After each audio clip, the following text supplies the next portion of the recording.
Додека регионот оди напред, ние тапкаме во место.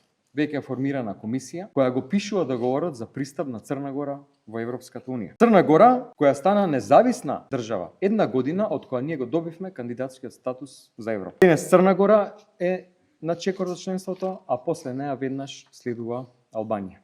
Се постава прашањето кој губи? Губат македонските граѓани, никој друг. Губи државата. Се губат европските пари. Се губат европските фондови, се губат структурните фондови кои можат тука, по примерот на другите земји кои што се приклучија во Европската унија, да значат подобра инфраструктура, патишта, пруги, болници, училишта, градинки. Се изгубија фондовите за поддршка на земјоделството. Зошто?